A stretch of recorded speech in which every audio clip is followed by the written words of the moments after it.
Hello Ride On people. So one question I have for you guys is, would you know what to do if you came across a serious emergency in terms of somebody being seriously injured? You know, whether you're on your motorcycle and one of your fellow riders goes down and is kind of bleeding profusely, or maybe you come across some other road traffic accident and somebody in a car is injured and you are an immediate responder, somebody actually on the scene that needs to do something. Would you know what to do? I certainly didn't have a clue. So recently I attended a course which is designed by, or kind of put together by somebody called Dr. Segal. And this particular course was administered or presented by the regional coordinator, a guy called Justin Barrett. And the course was Stop the Bleed, Save a Life. And I'll put links to this organisation and their coordinator in the information down below. But I went along to this because I really wanted to understand what I should do in a genuine emergency. You know, I kind of knew some very, very basics of first aid, but this really highlighted some key issues for me. So, first thing that puts a lot of people off, particularly if you live in America like I do, is where you stand legally if you have to help somebody that's in trouble. And living in Georgia, my understanding is we are fully covered by the Georgia Good Samaritan law, which basically means if you act in good faith trying to help an injured party, then you're not liable for kind of any mistakes, as it were. You're acting with best intentions of the victim in hand, and the law will back you up on that. So that kind of removes that particular obstacle. But obviously checking your own states, what your local laws are with regards to that, but I would think it's fairly consistent across America. Now, first thing you're usually aware of in terms of helping somebody is your ABCs.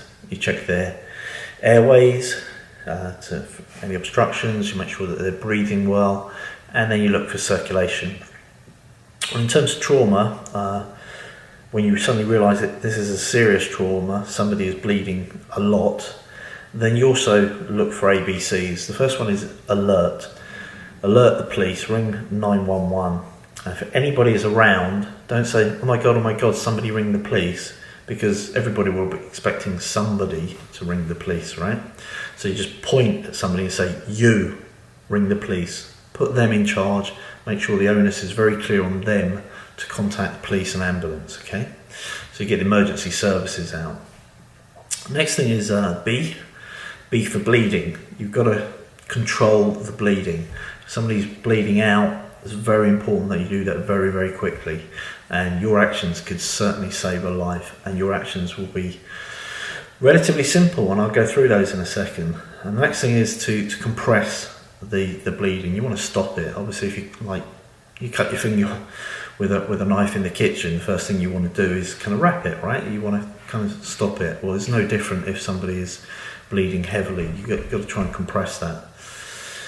So how do we do that? Well, in terms of general dressings, if it's just quite a bad cut, say, and you want to kind of stop the bleeding until they get to hospital, have a few stitches in that cut, then you'll be looking at a regular dressing. And if you've got a typical generic first aid kit, you'll have a dressing in there, often referred to as an ACE dressing or an Israeli band dressing, and it's just a long strip of a long kind of fabric strip, and you basically wrap it round wherever the injury is, on the arm, say. First one is fairly loose, second one tight again, and then tuck it in, or sometimes it'll have a Velcro strip, and that will hopefully stop the bleeding for something that's just kind of a minor cut or will require a few stitches. The body's quite good at clotting its own blood. Now your veins are quite used to being compressed, but your arteries aren't, and if you come across somebody with a severed artery, they're going to bleed out very quickly, long before the ambulance gets there. So you need to stop that, and the way in which you stop that is to use a tourniquet. Now on an arm or a leg, it's fairly easy. You can just tie the tourniquet a couple of inches above the bleeding out point and tighten it until the bleeding stops, basically. No problem at all there. If the bleeding won't stop, then you tighten it a bit more. But if it's still bleeding a bit, or it's a torso injury, if it is a torso injury or a groinal injury, you can't apply a tourniquet. If it's a head injury, you can't apply a tourniquet. So what do you do then? Well, then you just pack out the wound, and so you stuff whatever you can into the wound, basically, to block it up, like you're building a dam to stop the flow of water. Now that's going to be quite painful, and they might complain.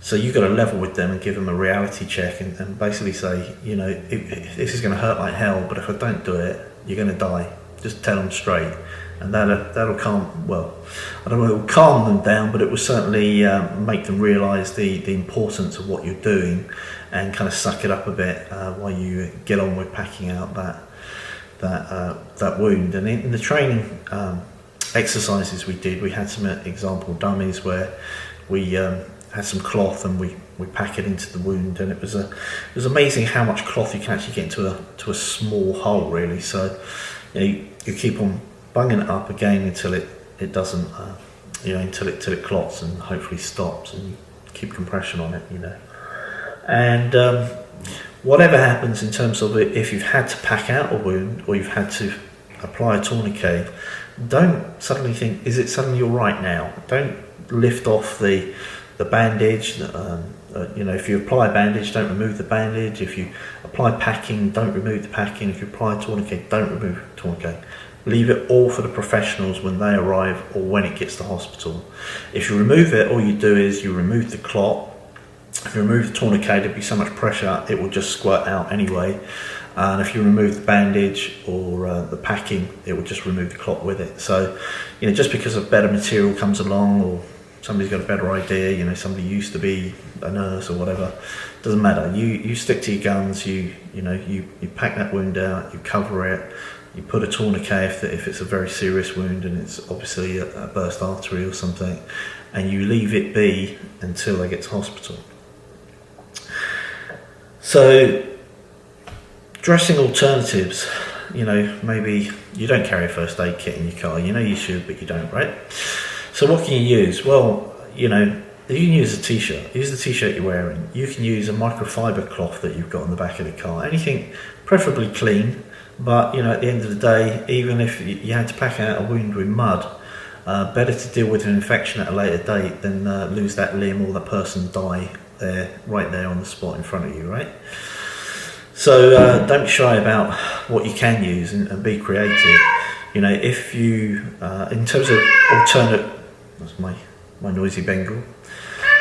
In terms of alternate wound packing materials, again, if you've got a knife on you, just use your bare hands, tear your t-shirt up, pack a big wound with something like a t-shirt that's going to clot up a lot of blood very quickly. If it's kind of a smaller, maybe deeper impact wound, if there's any ladies around, ask if any has any tampons or panty liners or anything that you can stuff into that. This is not a time for to worry about modesty and vanity and stuff. You just get with the program, save a life. Okay, so you beg, steal and borrow whatever you need to, whatever you have on hand, and you shove it in that hole until it doesn't bleed anymore. Okay. Tourniquet alternatives. Nobody carries a tourniquet around, right? Should do. It should be part of your medical kit in the car. But again, not everybody does that. You can use anything. You use your tie. Use a belt. Use the shoelace out your shoe. Okay, you just wrap your shoelace around wherever you need to place the tourniquet, and tighten it up. If you've got a pen, put it in between the shoelace. Tighten it round. Make sure it's secure, and just keep on tightening it till the bleeding stops. Very easy. You can use a shirt sleeve. You can even use duct tape. Most people have duct tape in their car or close at hand and stuff. It's fabulous, apparently, so the experts tell me, for acting as a tourniquet and stopping the flood, stopping the bleed. So lots of tensile strength in tape, so consider that as a credible alternative. And I mentioned no peeking. Once you've got that tourniquet on, once you've got that Israeli band on, once you've got that packing into the wound, you leave it be. If there's some kind of problem in that, you've got the tourniquet on, you've got it as tight as you can, but it's still bleeding, pack out the wound as well. It's not going to harm, right? You're only going to help stop the blood. And the body's very good at clotting the blood, and the body's very good at realising when blood is outside the body, and it will try and recirculate the body. It will try physically to stop the blood flow going to the outlet, and it will redirect it, and it will try and clot. But of course it can only do so much, so that's where you come in. And one thing I worried about before the course was that when you put a tourniquet on, and you can do this in training, you just tie something around your arm. If you look at your hands, one will go very pale, the one with the tourniquet, as you're kind of losing colour, you're losing blood and circulation to that extremity. I did wonder whether in an emergency, if the ambulance can't get there for an hour, you're in a very rural area or something, would you be tempted to loosen the tourniquet to see whether the bleeding has stopped, to recirculate some of the blood so that you save the limb? It's the wrong thing to do. The right thing to do is leave that tourniquet be and let the emergency services deal with it when it arrives. Doesn't really matter what the limb looks like, as long as you're stopping the blood. You're keeping blood in the rest of the body, that person is alive.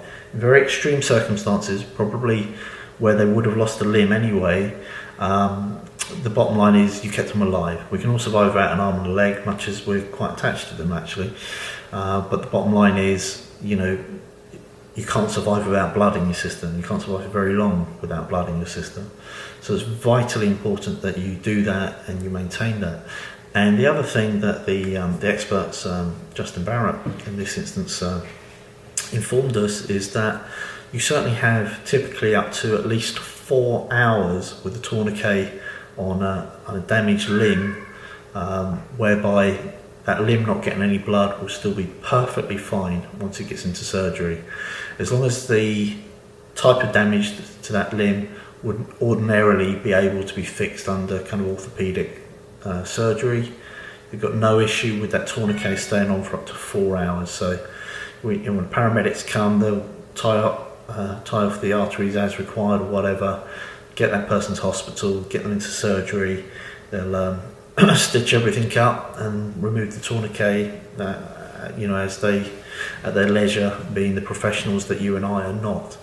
So the bottom line is, remember your ABCs: airways, breathing, circulation, and ABCs again: alert the 911, stop the bleeding, compress the injury. If it's relatively minor, a few stitches, if you've got an Israeli band or a t-shirt, something, wrap it around it and probably stop the bleeding. If it's a severe puncture on an arm or a leg, you may need to pack out that wound. And if it's squirting out like a hose, you've definitely hit an artery, and that is going to need a tourniquet. Don't even worry about trying to mop it up. Do the tourniquet first, and then you can think about packing the wound and compounding pressure on it until emergency services arrives. Anyway, I am not a doctor, I'm not a medical profession, or not associated with any medical organisation, and everything in this video is just my personal perspective and point of view based on the course that I attended, which was thoroughly well worth my time. And so what I'd say is, obviously, you must do whatever you think is right under your own guidance and within the defiance of your local laws. But the bottom line is, I think what I'm saying here is generally good advice, and in an emergency I would try and remember some of this. The key thing is, they're bleeding heavily, get a tourniquet on it. Better to put a tourniquet on it when it doesn't need it than don't fit one, and then get in trouble trying to clot the blood and there's too much blood loss, and have yourself a first aid kit in the car or on the bike, or if you go to the shooting range, have an emergency kit on you, and anything that will help coagulate and stop blood flow, any types of bandages, some sharp scissors for cutting clothing so you can take a good look at the injury, and a regular kind of fabric tourniquet with that you can tighten up and velcro on. Just might save somebody's life one day. Anyway, bit of an unusual video for me, but I hope that somebody out there finds this interesting, and I don't know how many watches or likes or whatever this video will get, but I would urge you to share this video, not because I need the subscribers, although I do, please subscribe, but purely because, hand on heart, if this is watched by just one person who happens to save one life, then that's better than all the videos I've ever posted on YouTube and much more besides. So thank you very much, and if you watch my regular videos, don't forget to ride often, ride safely, ride on. Oh, just one other thing I forgot.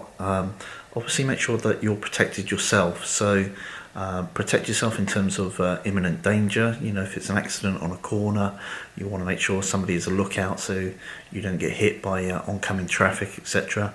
And the other thing is to protect yourself against disease. You never really know whether somebody who is injured, particularly if they're a stranger, has some kind of blood related illness, and so if you're making your own first aid kit, make sure you have plenty of latex gloves in there so that you yourself are protected, and anybody else that's assisting you can wear those gloves as well. Thank you. Take care.